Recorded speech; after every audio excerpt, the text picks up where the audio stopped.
Hello, എൻ്റെ പുതിയ വീഡിയോയിലേക്ക് എല്ലാവർക്കും സ്വാഗതം. അപ്പോൾ ഞങ്ങളിപ്പോൾ ഉള്ളത് ഹെലോംബെയിലാണ്. നമ്മളിപ്പം വിയറ്റ്നാമിൽ വന്നു കഴിഞ്ഞാൽ എല്ലാവരും മസ്റ്റായിട്ട് വാച്ച് ചെയ്യുന്ന ഒരു പ്ലേസ് ആണ് ഈ ഒരു ഹെലോംബെ എന്ന് പറയുന്നത്. അത്രയ്ക്ക് ബ്യൂട്ടിഫുൾ ആയിട്ടുള്ള സൂപ്പർ ആയിട്ടുള്ള ഒരു സ്ഥലമാണ്. അപ്പോൾ നാട്ടിൽ നിന്ന് അമ്മ വന്നതുകൊണ്ട് തന്നെ ഞങ്ങൾ വിചാരിച്ചു അമ്മേനെ ഈ സ്ഥലമൊക്കെ ഒന്ന് കാണിക്കാമെന്ന്. ഞാനൊരു പ്രാവശ്യം ഇവിടെ ഓൾറെഡി വന്നതാണ്. അപ്പോൾ നമുക്ക് ഇവിടെയുള്ള കാഴ്ചകളൊക്കെ കണ്ടിട്ട് തിരിച്ചു വരാം. എൻ്റെ ചാനൽ ആദ്യമായിട്ട് കാണുന്നതെങ്കിൽ നിങ്ങൾ ലൈക്ക് ചെയ്യുക, ഷെയർ ചെയ്യുക, സബ്സ്ക്രൈബ് ചെയ്യുക. അപ്പോൾ വിയറ്റ്നാമിലെ കൂടുതൽ വിശേഷങ്ങൾ കാണാൻ താല്പര്യമുള്ളവരാണെങ്കിൽ തീർച്ചയായിട്ടും എൻ്റെ ചാനൽ വിസിറ്റ് ചെയ്യുക. അപ്പോൾ നമുക്ക് ഇവിടുത്തെ കാഴ്ചകൾ കണ്ടിട്ട് തിരിച്ചു വരാം. 6 മണിക്ക് യാത്ര സ്റ്റാർട്ട് ചെയ്യണം എന്നൊക്കെ വിചാരിച്ചിട്ടാണ് ഞങ്ങൾ തലേന്ന് കിടന്നുറങ്ങിയത്. പക്ഷേങ്കിൽ 6 മണി 6:30 6:30 7 മണിയായി. അത് അവസാനം 8 മണിയായി. 8 മണിയോടെയാണ് ഞങ്ങൾ ഞങ്ങളുടെ വീട്ടിൽ നിന്ന് ഈ ഒരു യാത്ര സ്റ്റാർട്ട് ചെയ്യുന്നത്. അല്ലറ ചില്ലറ മേക്കുപണികളും കുറച്ച് കുക്കിങ്ങൊക്കെ ഉണ്ടായിരുന്നു, അതുകൊണ്ടാണ് കുറച്ച് ലേറ്റ് ആയത്. ഉച്ചത്തേക്ക് വേണ്ടിയിട്ടുള്ള ഭക്ഷണം ഞങ്ങൾ ഉണ്ടാക്കി കൊണ്ടുപോവുക ചെയ്തത്. കാരണം അമ്മയ്ക്ക് ഇവിടുത്തെ ഫുഡ് അത്രയ്ക്ക് അങ്ങോട്ട് ഇഷ്ടമല്ലാത്തത് കൊണ്ട് തന്നെ ഉച്ചക്കത്തേക്ക് വേണ്ടിയിട്ട് ഞങ്ങൾ സ്പെഷ്യലായിട്ട് ബിരിയാണിയൊക്കെ ഉണ്ടാക്കിയിട്ടാണ് പോയിട്ടുണ്ടായിരുന്നത്. വഴികളൊക്കെ കുന്നുകൾ കൊണ്ട് നിറഞ്ഞിട്ടുണ്ടായിരുന്നു. ഭയങ്കര ഭംഗിയായിരുന്നു രാവിലെ അവിടെയുള്ള ആ ഒരു കാഴ്ചകളൊക്കെ കാണാൻ വേണ്ടിയിട്ട്. മോള് കുറേ നേരം പുറത്തുള്ള ഇത്തരത്തിലുള്ള കാഴ്ചകളൊക്കെ കണ്ട് കുറച്ച് നേരം ഇരുന്നു. പിന്നെ അവൾ നേരത്തെ എഴുന്നേറ്റത് കൊണ്ട് തന്നെ കുറച്ച് ഉറങ്ങിപ്പോയി. നല്ല രസമുണ്ടായിരുന്നു ആ ഒരു എന്താ പറയുക, ഹെലോംബെയിലേക്കുള്ള യാത്ര എന്ന് പറയുന്നത്. ഏകദേശം ഒരു 10:30 ഞങ്ങൾ ആ ഒരു ഹെലോംബെയിൽ എത്തിയിട്ടുണ്ടായിരുന്നു. കുറച്ചുകൂടി നേരത്തെ എത്തും എന്നുള്ളൊരു ധാരണയിലായിരുന്നു ഞങ്ങൾ നേരത്തെ പോകാമെന്ന് വിചാരിച്ചത്. പക്ഷെ കുറച്ച് ലേറ്റായി. അവിടെ നമ്മൾ വിചാരിക്കുന്ന അത്ര പറയത്തക്ക തിരക്കൊന്നും ഉണ്ടായിരുന്നില്ല. കാരണം ഇത് സീസൺ ടൈം ആയിരുന്നില്ല, അതുകൊണ്ട് തന്നെ ആൾക്കാർ ഭയങ്കര കുറവായിരുന്നു. അതുകൊണ്ട് തന്നെ സാധാരണ ഉള്ളതിനേക്കാളും കുറച്ച് കൂടുതൽ എമൗണ്ട് ഞങ്ങൾക്ക് പേ ചെയ്യേണ്ടി വന്നു. കാരണം അവർ പറഞ്ഞു അത്ര ആൾക്കാരൊന്നുമില്ല, അപ്പം 10 ആളെ വെച്ചിട്ട് ബോട്ട് എടുക്കണം, അതുകൊണ്ട് തന്നെ കുറച്ച് എമൗണ്ട് കൂടുതലാവെന്ന് പറഞ്ഞു. പക്ഷെ കുഴപ്പമില്ല, ഞങ്ങൾ 10 ആളെയും കൊണ്ടാണ് ഈ ഒരു ബോട്ട് അന്ന് യാത്ര ചെയ്തിട്ടുണ്ടായിരുന്നത്. ഏകദേശം ഞങ്ങൾ ഒരു 12:30 വരെ 1 മണി വരെയൊക്കെ വെയിറ്റ് ചെയ്തിട്ടുണ്ടായിരുന്നു. കാരണം ഞങ്ങൾ നേരത്തെ എത്തിയിട്ടുണ്ടായിരുന്നെങ്കിൽ എത്രയോ ലേറ്റ് ആവുമായിരുന്നു. ഞങ്ങൾ എത്രയോ കുറേ സമയം ഞങ്ങളവിടെ വെയിറ്റ് ചെയ്യേണ്ടി വരുമായിരുന്നു.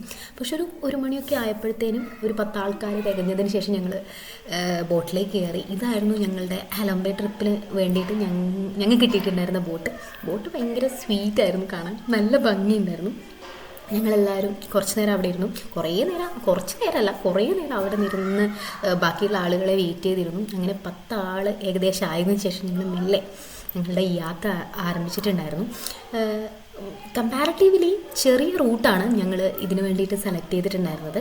വലിയ റൂട്ട് ഒരു 6 മണിക്കൂറോളം, ഒരു റൂട്ട് എന്ന് പറയുന്നത് 6 മണിക്കൂർ, പിന്നെ ഒരെണ്ണം എന്ന് പറയുന്നത് 3 മണിക്കൂറായിരുന്നു. പക്ഷെ നമ്മൾ വിചാരിച്ചു 6 മണിക്കൂറൊന്നും പറ്റില്ല എന്ന് വിചാരിച്ചതുകൊണ്ട് തന്നെ ഒരു 3 മണിക്കൂർ നേരത്തേക്കുള്ള ഒരു പാക്കേജ് അല്ലെങ്കിൽ ഒരു റൂട്ടായിരുന്നു ഞങ്ങൾ ഈ ഒരു ഹെലോംബെ ട്രിപ്പിന് വേണ്ടിയിട്ട് യൂസ് ചെയ്തിട്ടുണ്ടായിരുന്നത്. അപ്പോൾ എന്നാലും നമുക്ക് ഈ ഹെലോംബെയിലുള്ള ഈ ഒരു എന്താ പറയുക കാഴ്ചകളൊക്കെ കണ്ടിട്ട് നമുക്ക് തിരിച്ചു വരാം. ഒരു പ്രാവശ്യം ഈ ഒരു ഹെലോംബെ വിസിറ്റ് ചെയ്തിട്ടുണ്ട്. അമ്മയ്ക്കും ഇവയ്ക്കും ഇതൊരു പുതിയ കാഴ്ചയായിരുന്നു. അവർക്ക് രണ്ടുപേർക്കും ഈ ഒരു യാത്ര ഭയങ്കര ഇഷ്ടമായി. നല്ല തണുപ്പുണ്ടായിരുന്നു ആ ഒരു സമയത്ത്. ഞങ്ങൾ ഇത്ര തണുപ്പ് പ്രതീക്ഷിച്ചല്ല വന്നത്, പക്ഷേ അത്യാവശ്യം നല്ല തണുപ്പുണ്ടായിരുന്നു. ചുറ്റുമുള്ള കാഴ്ചകളൊക്കെ കാണാൻ വേണ്ടിയിട്ട് നല്ല ഭംഗിയുണ്ടായിരുന്നു. വെള്ളത്തിലൂടെ ഇങ്ങനെയുള്ള ഈ ബോട്ടിലൂടെയുള്ള യാത്ര ഭയങ്കര സൂപ്പറായിരുന്നു. ഞങ്ങളെല്ലാവരും നല്ലപോലെ എൻജോയ് ചെയ്തിട്ടുണ്ടായിരുന്നു. കൂടുതലായിട്ടും മോളും അമ്മയായിരുന്നു ഈ ഒരു യാത്ര എൻജോയ് ചെയ്തിട്ടുണ്ടായിരുന്നത്. ഞങ്ങൾ പിന്നെ കുറേ നേരം താഴെ ഇരുന്നതിന് ശേഷം ഞങ്ങൾ മെല്ലെ ബോട്ടിൻ്റെ മുകളിലേക്ക് കയറി ഇവയ്ക്ക് ഞാൻ ഓരോന്ന് കാണിച്ചു കൊടുത്തുകൊണ്ടിരിക്കുകയായിരുന്നു. അവളെല്ലാം ഭയങ്കര ക്യൂരിയോസിറ്റിയോടെ എല്ലാം നോക്കി കാണുമായിരുന്നു. അവരുടെ ഓരോ മലയും കാര്യങ്ങളും എല്ലാം അവൾക്ക് പുതിയ അനുഭവമാണല്ലോ, അതുകൊണ്ട് തന്നെ അവൾ ഭയങ്കര അത്ഭുതത്തോടെ ഇതൊക്കെ നോക്കി കാണുന്നുണ്ടായിരുന്നു. ഞങ്ങൾ കുറേ നേരം അവിടെ ഇതൊക്കെ കണ്ട് ഇതിൻ്റെ മുകളിലിരുന്നു. കുറച്ച് കഴിഞ്ഞപ്പോൾ ഇതിൻ്റെ ഓണർ വന്നിട്ട് നമ്മളോട് പറഞ്ഞു ഇനി കുറച്ച് നേരം താഴെ ഇറങ്ങണം, കാരണം നമുക്ക് ഫസ്റ്റ് സ്പോട്ടിൽ ഇറങ്ങാനുള്ള സമയം ആയതുകൊണ്ട് തന്നെ താഴേക്ക് ഇറങ്ങാമെന്ന് പറഞ്ഞു. അതുകൊണ്ട് തന്നെ ഞങ്ങൾ പയ്യെ അതിൻ്റെ മേലെ നിന്ന് താഴേക്ക് ഇറങ്ങാനുള്ള ഒരു പരിപാടിയൊക്കെ ആയിരുന്നു. കാരണം മുകളിൽ നിന്നിട്ട് മോക്ക് മതിയായിട്ടുണ്ടായിരുന്നില്ല. അവൾ പറഞ്ഞു അവൾക്ക് കുറച്ച് നേരം കൂടി നിൽക്കണം എന്നുണ്ടായിരുന്നു. പക്ഷേ നമുക്ക് ബോട്ട് നിർത്താൻ പോകുന്നത് കൊണ്ട് തന്നെ എല്ലാവരും താഴേക്ക് ഇറങ്ങി നമ്മൾ ഞങ്ങളുടെ ആദ്യത്തെ സ്പോട്ടിലേക്ക് ഇറങ്ങിയിരിക്കുകയാണ്. അപ്പോൾ ഈ ഒരു ഹെലോംബെയിൽ എന്ന് പറഞ്ഞാൽ നമ്മൾ എത്തിക്കഴിഞ്ഞ് കഴിഞ്ഞാൽ നമുക്ക് ഏറ്റവും ഇൻട്രസ്റ്റിംഗ് ആയിട്ട് തോന്നുന്ന കാര്യങ്ങളാണ് ഈ കുറേ ചുണ്ണാമ്പ് കല്ലുകൾ നിറഞ്ഞിട്ടുള്ള ഗുഹകൾ. അതായത് പ്രകൃതി തന്നെ ഉണ്ടാക്കിയിട്ടുള്ള കുറേ ഗുഹകൾ ഇവിടെ കാണാനുണ്ട്. അതിമനോഹരമാണ് അവ ഓരോന്നും കാണാൻ. അതായത് പ്രകൃതി തന്നെ അതിനുള്ളിലുള്ള എന്താ പറയുക ചുണ്ണാമ്പ് കല്ലുകളിൽ ഓരോ കൊത്തുപണികൾ നടത്തിയിട്ട് പല പല രൂപങ്ങളാക്കിയിട്ട് അത്രയ്ക്ക് രസമാണ് ഈ ഒരു ഗുഹകളൊക്കെ കാണാൻ വേണ്ടിയിട്ട്. അപ്പോൾ അത് കണ്ടിട്ട് നമുക്ക് തിരിച്ചു വരാം. ഒരുപാട് സ്റ്റെപ്പുകൾ കയറിയിട്ടാണ് ഞങ്ങൾ ഇതിനുള്ളിലേക്ക് കയറിയത്. അത്യാവശ്യം നല്ലപോലെ കയറാനുണ്ടായിരുന്നു. പക്ഷേ ഇവയും അമ്മയും ഭയങ്കര ഇൻട്രസ്റ്റ് ആയിട്ട് ഇതൊക്കെ കയറി ഇറങ്ങുന്നുണ്ടായിരുന്നു. കൂടെ ഞാനും ഉണ്ട്.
അവിടുത്തെ കാഴ്ചകളൊക്കെ കണ്ടതിന് ശേഷം മെല്ലെ ആ ഗുഹയിൽ നിന്ന് പുറത്തേക്ക് ഇറങ്ങി. ശരിക്കും ഭയങ്കരമായ എക്സ്പീരിയൻസ് ആയിരുന്നു ഞങ്ങൾക്ക് അതിനുള്ളിൽ കയറിയപ്പോൾ കിട്ടിയിട്ടുണ്ടായിരുന്നത്. അമ്മയ്ക്കും മോക്കും ഭയങ്കര ഇഷ്ടമായി. അതുകൊണ്ട് തന്നെ ഞങ്ങൾക്കും ഭയങ്കര സന്തോഷമായി. പക്ഷേ ആകെ ഒരു പ്രശ്നം ഉണ്ടായത് എന്താണെന്ന് വെച്ചാൽ, ഞങ്ങൾ സെലക്ട് ചെയ്ത റൂട്ടിൻ്റെ പ്രശ്നം കൊണ്ടാണോ എന്നറിയില്ല, കയാക്കിങ് ഞങ്ങൾക്ക് മിസ്സായി. അതുപോലെ തന്നെ 3 മണിക്കൂർ എന്ന് പറയുന്ന ആ ഒരു റൂട്ട് ശരിക്കും പറഞ്ഞു കഴിഞ്ഞാൽ 2.5 മണിക്കൂർ കൊണ്ട് തീരുന്നൊരു കാര്യമാണ് ഉണ്ടായത്. അത് ചെറുതായിട്ട് സങ്കടപ്പെടുത്തിയെങ്കിൽ കൂടി ഈ ഒരു യാത്ര അത്രയ്ക്ക് സൂപ്പറായിരുന്നു, അത്രയ്ക്ക് മനോഹരമായിരുന്നു. ഭയങ്കര ഇഷ്ടപ്പെട്ടു. കാരണം പുതിയൊരു എക്സ്പീരിയൻസ് ആയിരുന്നു ഈ ഒരു യാത്ര നമുക്ക് തന്നിട്ടുണ്ടായിരുന്നത്. പിന്നെ ഞങ്ങൾ അവിടുത്തെ യാത്ര കഴിഞ്ഞ് മെല്ലെ ബോട്ടിലേക്ക് തന്നെ കയറി. ഇപ്പോൾ നിങ്ങൾ കണ്ടുകൊണ്ടിരിക്കുന്ന ആ ഒരു മല എന്ന് പറഞ്ഞു കഴിഞ്ഞാൽ ഇവിടെ വിയറ്റ്നാമീസ് നോട്ടിൽ അവർ പ്രിൻ്റ് ചെയ്തിട്ടുള്ള ഒരു മലയുടെ പിക്കാണ്. അത് കണ്ടപ്പോൾ അവിടെയുള്ള ഗൈഡ് പറഞ്ഞു നിങ്ങൾ പോയി നോക്കിക്കോ എന്ന് പറഞ്ഞ് ഞങ്ങൾ പുറത്തേക്ക് വിട്ടു. അങ്ങനെ ഞങ്ങൾ അവിടെ നിന്നുകൊണ്ട് ഫോട്ടോയും കാര്യങ്ങളൊക്കെ എടുത്തു.